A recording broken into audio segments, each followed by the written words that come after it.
জীবন স্মৃতি আর্কাইভের সঙ্গে আমার এবং আমাদের অহর্নিশ পরিবারের সম্পর্ক আত্মীয়ের। প্রায় 10 বছর হতে চলল। যখন এই ঘর তখনও পর্যন্ত তৈরি হয়নি, একদম নিচে ছোট্ট যে ঘরটিতে আমরা প্রথম এসেছিলাম, সেই সময় থেকেই জীবন স্মৃতি আর্কাইভকে চিনি, জানি।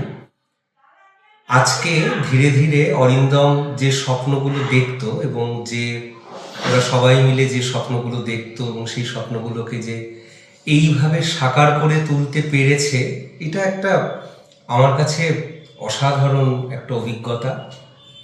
ঋত্বিক ঘটক, মৃণাল সেন, তৃপ্তি মিত্র পুতুল নিয়ে যেভাবে প্রদর্শনী করা হয়েছে, সব কিছু মিলে আমার কাছে এই ঘরটা, এই আর্কাইভ একটা আশ্চর্য অভিজ্ঞতা।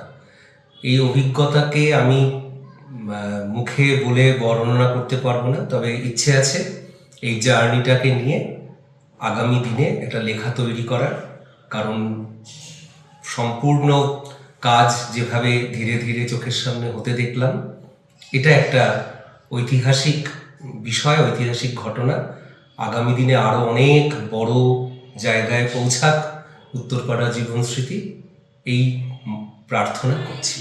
দীর্ঘ 24 বছর ধরে জীবন স্মৃতি সংস্থা, আর্কাইভ বা তাদের নানা প্রকার ঘটনা পরম্পরা চলছে। এখানকার কর্ণধার অরিন্দমের সাথে কথা বলে যা জানতে পারলাম আজকে, এবং অনেক দিন পর, শুভাশিস তো বললেনই, 10 বছর পর, প্রায় 10 বছর ধরে আমরা জীবন স্মৃতির সাথে রয়েছি এবং অনেক দিন পর আজকে আসলাম। এসে অনেক কিছু পরিবর্তন ঘটেছে, অনেক নতুন কিছু দেখলাম।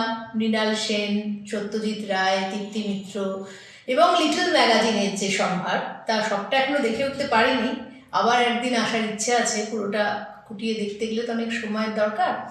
তো সব মিলিয়ে খুব ভালো লাগা মনের পরতে কাজ করছে। এবং একটা কথাই বলবো যে ভীষণ রুচিশীল এবং এত সুন্দর করে সাজানো এই আর্কাইভ সত্যি প্রাণ সঞ্চার করলো। আজকে আমার এখানে এসে প্রাণ সঞ্চারিত হলো। এবং অরিন্দমকে অনেক শুভকামনা জানাই নিরন্তর, যে আরও অনেক কাজ করুক এবং চড়ুই বেতির মন্ত্রে চলতে থাকুক জীবন স্মৃতি।